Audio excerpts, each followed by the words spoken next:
Hi everyone, welcome back to the channel. Today is eBay listing day. I'm going to take you through how to create a listing, and then we're going to take one of my drafts and we're going to actually list it. I'll take you through all the sections of the listing and we're going to talk about them all.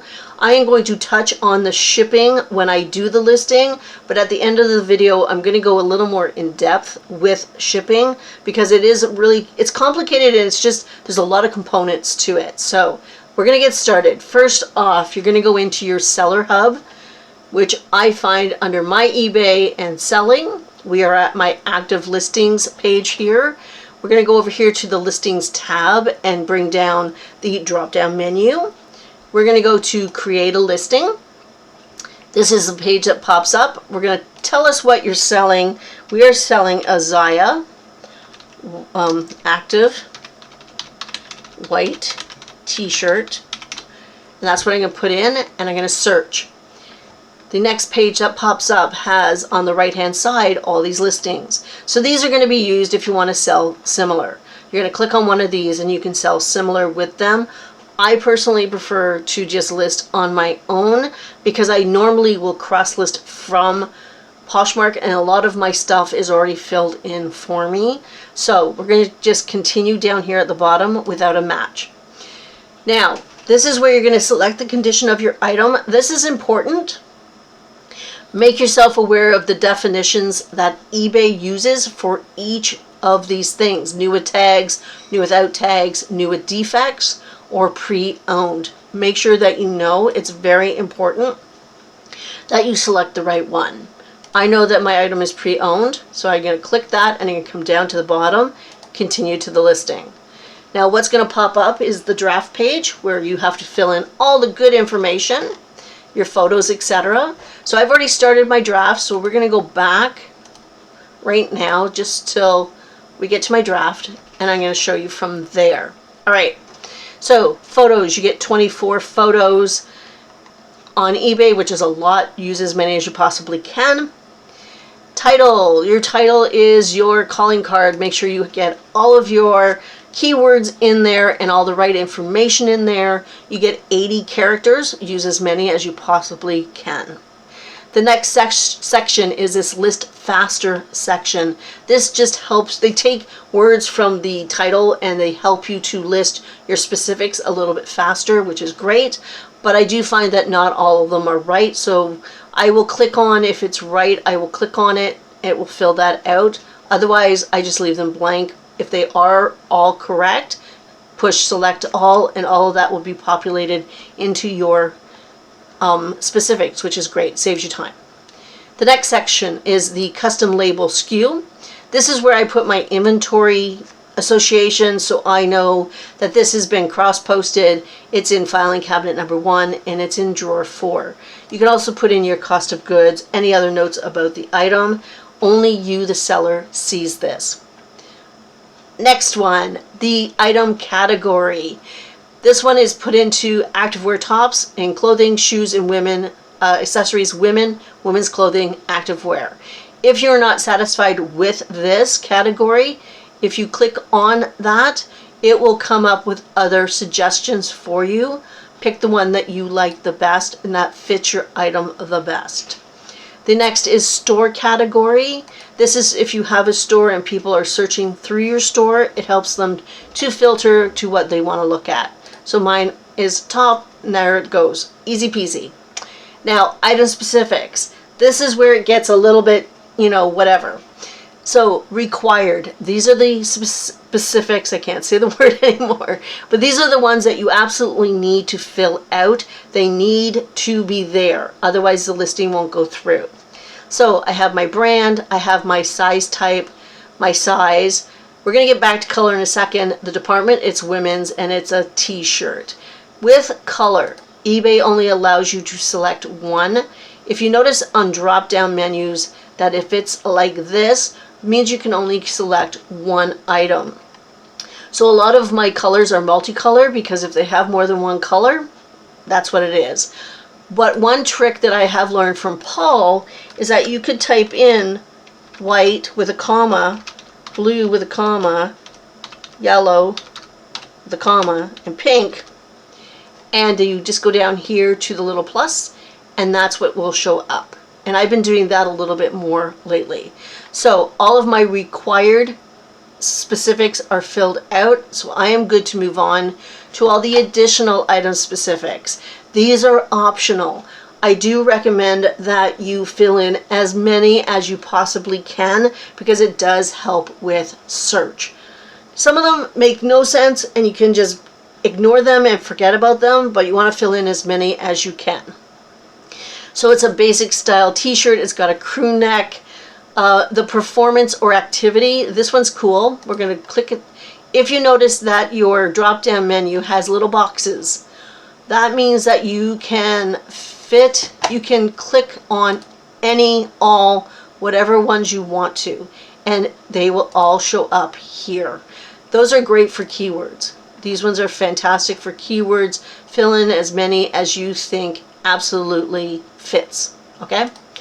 Product line, I don't know. It's a short sleeve. It's a regular fit. It's a pullover. It has no straps. For character, I put mountain because they have mountains on them. I honestly don't know the material. I thought I did, but I don't have a material tag for some reason. Or at least I don't have a picture of it. So anyway, fill out as many as you possibly can. In occasion, that's again another drop-down menu with the boxes. So fill out as many of those that pertain to your item. All right, variations. This is when you have more than one of the same item and you could have a multi-quantity fixed price listing. Fantastic if you do have like 10 of these t-shirts, but hey. Condition, you're going to click on, I clicked on pre-owned. Now you have to have a description. So you do get 1,000 characters for this, which is a lot. And I kind of just stick to, a very general kind of description. Good pre-owned condition with a small mark on the front. Please see the photos for the details. And I do repeat this down here in my description as well. The next is your description, and all this has been filled out. I did the size, I do measurements, it's what I do. I did cross-list this over from Poshmark, so this was all filled out for me. So it was great. I just double-check it, make sure that there's no spelling mistakes and things like that. The next one is the pricing. So you have format. You have a buy it now format or an auction format. I am doing buy it now. It's very seldom. I've tried an auction and I can actually show you that. Let me do that. An auction. If I wanted to auction this off, which I do not, but I'm going to show you if it pops up. The duration, the starting bid, and you can still do buy it nows if you want. We're not doing an auction. We're doing it buy it now. And it's going to pop up. Okay. Then over here on the right, it does have a median sold price, which was $12. And none of those listings had free shipping. So that helps me to determine what my price can be. But I do my research before I come to this page. So I already have an idea of what I'm going to price it at, which I did, $23.99. Quantity is 1. This here is to allow offers. Now, I usually have that on for sure. I like offers. That's why I price it a little bit higher. I do find on eBay there's not as many lowball offers, so I don't have to build in extra wiggle room. I can come down a little bit in my original price. eBay does offer us a minimum offer. It's optional, so if I don't want to accept anything less than $10, I could put that in there if I wanted to. I personally, it's fine with me. Same as with auto accept. If I say, okay, you know what, if anybody offers me $15, I'm going to auto accept that, and that is taken care of for me, so that's really cool. I don't bother with those, I just let it go. Volume prices is offer a discount when buyers purchase more than one item at a time. Paul just does that if they end up buying more than one, he just does it. I don't know. Schedule your listing. I love this feature because if I decide that, okay, I'm really busy on Wednesday, but I still want to list, but I don't have time to list, I can have 5 or 10 drafts ready to go. Schedule them for that Wednesday when I don't have time to list, and it keeps my consistency there. So I'm not going to schedule this. We're actually going to put this on live as we go. So shipping. Now I am going to talk about shipping in a little bit because it is a little complicated. We do have shipping policies. Paul has worked his butt off trying to get all of these done, and I think I can put it here. We do flat rate shipping for the most part. I'm going to put that there. I'm going to have to ask Paul because he's just changed all these. But anyway, the t-shirt I know weighs less than a pound. You get to know what certain things weigh if you've been doing it for a while. As a practice, I would be weighing everything. Even, if I'm shipping on Poshmark, I'm just going to add in that extra step of weighing and measuring my packages so I get an idea how much jeans weigh or how much t-shirts weigh, or what kind of package do shoes go in. That just gives me a general idea, and I keep it on a written form. Paul has done that. Paul did that when we first started. He had a written sort of list about certain things weighing certain amounts and measuring certain ways. He kept track of it, and it really helped him to do his shipping policies. Anyway, I filled out my shipping. I don't bother with package weight and dimensions because honestly, I don't know exactly, because I have not weighed this t-shirt. I just know it's going to be less than a pound. And then I'm just going to go down here. All of this stuff is promoted listings. I don't do promoted listings very often. But if you do, you can change this listing ad rate that's suggested is 10.9%. You can change that and go into whatever you want. I think you can't go anything lower than 2% or something now. But I don't want to do promoted listings. I'm just going to click that off. There are also promoted listings advanced. That's per click. I don't bother with that either. And I can list it, so I can preview it. I can save it for later, or I can list it. So let's take a look at the preview just to double check it. So this is what my listing will look like to a buyer. You know what? I'm happy with that. I mean, the picture isn't the most fantastic, but it's okay. And everything is right there. I don't notice anything is wrong. So that is good. So I'll click off of there, and I'm just going to go list it. And what'll pop up will tell me that it's listed. If there's an issue, if you've missed something, it will tell you what you've missed, and you will have to go back in and do that. Anyway, so that's the very basics of it. I'm going to come back and we're going to talk more about shipping. All right, now we're here to do shipping. We're going to talk more about shipping right now. I don't know a ton about it. I am very fortunate that our shipping has been dealt with. We have shipping policies in place where all I have to really know is the weight of my item. So I'm very thankful to Paul, who's done all that hard work. But when you're first starting out, I do recommend maybe starting with just calculated shipping, and that's going to depend on where you are and where your buyer is, and it depends on what options of what service you offer them, whether it's Canada Post expedited or it's USPS, whatever. They get to choose sort of the service, and then it's calculated distance-wise from where you are and where they are. When you get to know the shipping a little bit more and gain confidence, then you can start putting in your shipping policies and doing flat rate shipping and maybe doing some free shipping if your items actually, can do that for you. You don't have to have free shipping. It's not one of those always free shipping because otherwise you won't sell anything. It's nothing like that. We do a lot of flat rate shipping, and Paul has done that in our shipping policies. One thing that he did do, I remember him doing this, is he would take certain items and know the weights and measures. And I mentioned this when I was listing. When you package anything up, start keeping a list, start keeping track of how much it weighed, what the package dimensions were, and then start doing test labels in whatever service that you want to use, whether it's a cross-border shipper like Chit Chats or Stallion, or it's Pirate Ship, or it's USPS, or it's Canada Post.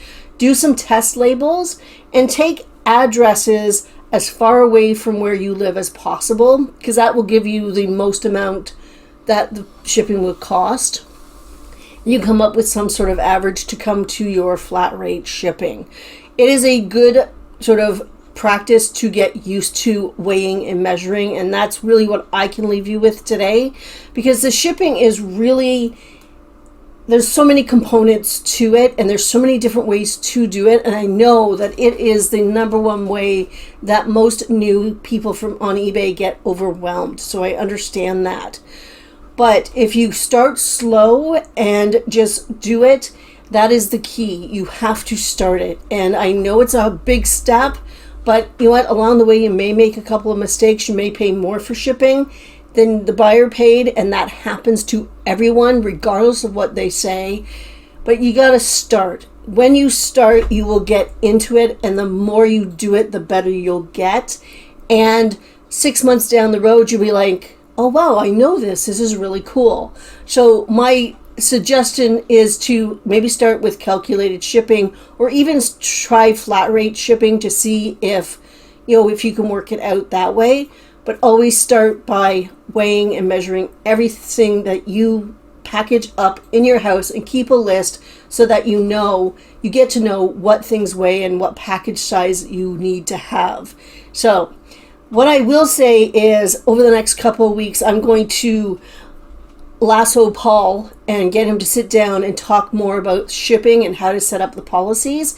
We'll get him doing that for us because he is a nice man and he will do that. In the meantime, until I can actually do that, I do have some recommendations. You can go and look at Thrift on Fire. Jamie, he has a shipping video, I think it was 7 months old.